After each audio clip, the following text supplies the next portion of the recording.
ભરૂચની આમોદ નગરપાલિકાના ward number 4માં છેલ્લા કેટલાક સમયથી દુર્ગંધ મારતી ગટરો ઉભરાતા સ્થાનિકો હેરાન પરેશાન થઈ રહ્યા છે. વારંવાર રજૂઆત કરવા છતાં પરિણામ નહીં મળતા આજરોજ સ્થાનિક મહિલાઓએ મોરચો કાઢી પાલિકા કચેરીએ પહોંચી મુખ્ય અધિકારીને ઉગ્ર રજૂઆત કરી હતી. મારુવાસમાં ભૂગર્ભ ગટરો ઉભરાઈ રહી છે, જેને કારણે દુર્ગંધ મારતું ગટરનું ગંદુ પાણી ફળિયામાં પ્રસરી જાય છે. બાળકો પણ રમતા હોય. રોગચાળો ફેલવાની દહેશત વચ્ચે સ્થાનિક મહિલાઓનો પાલિકા કચેરી સામે રોષ ફાટી નીકળ્યો હતો. મહિલાઓએ પાલિકા કચેરીમાં મુખ્ય અધિકારીની ચેમ્બરમાં ઘૂસી જઈ દુર્ગંધ મારતી ઉભરાતી ગટરો બાબતે ઉગ્ર રજૂઆત કરી હતી. આ અંગે મુખ્ય અધિકારી પંકજ નાયકે નેશનલ હાઈવે નંબર 64 પાસે ભૂગર્ભ ગટરની લાઇન ડેમેજ થઈ હોવાની કેફિયત રજૂ કરી મહિલાઓનો ગુસ્સો શાંત પાડ્યો હતો અને આવનારા દિવસોમાં પ્રશ્નના નિરાકરણની ખાતરી આપી હતી.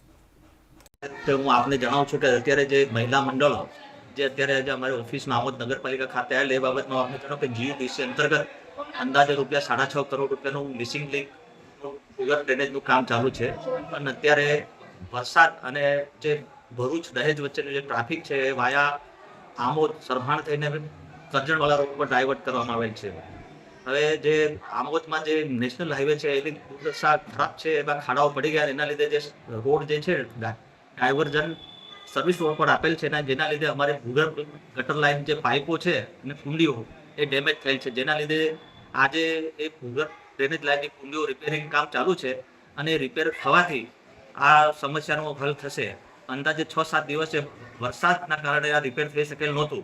તેમ છતાં આજે ચાલુ વરસાદમાં બી અત્યારે અમારું કામ ચાલુ છે અને જે રિપેર થઈ જતી આમોદ શહેરમાં જે ભૂગર્ભ ડ્રેનેજની જે પ્રોબ્લેમ છે એ દૂર થઈ જશે.